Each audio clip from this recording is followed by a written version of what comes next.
Right, and a section of election observer groups have raised concerns over the country's preparedness ahead of the August 9th polls.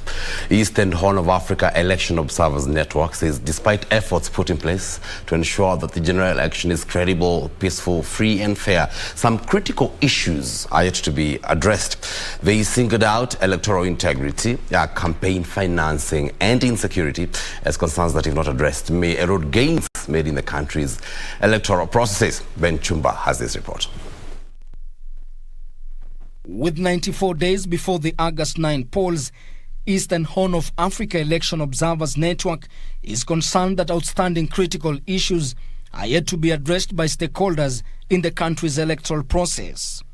2 presidential elections have been nullified in the continent: Kenya in 2017 and Malawi in 2020. And this was because of electoral irregularities.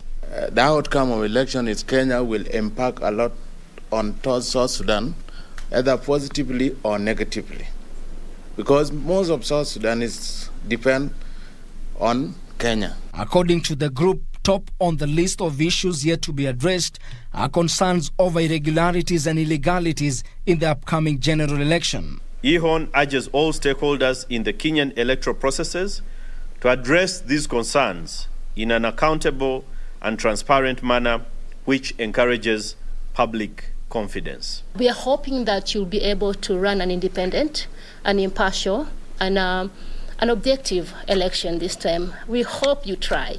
During a conference held in Nairobi and attended by election observer groups in 5 countries, including Uganda, South Sudan, Sudan, Tanzania and Kenya, the electoral body IEBC was challenged to put in place laws which will regulate flow of money in the funding of political parties and campaigns. But I also want to urge the candidates not to use the cost of living that is right now affecting the common people to lure them into voting them into elective positions. So we are urging parties to be true to it, to be able to field women candidates, and there are enough strong women candidates in strongholds that would also ensure at the end of the day they are elected to the 13th house. The network noted that the use of excessive force by security agencies, violence, cyber attacks on electronic processes and internet outages is a major concern ahead of elections. The idea of keeping peace, it's your idea. It's nobody's idea, because if something bad goes wrong, everyone is affected. So I think before we look up into saying who is responsible, I think we are all responsible.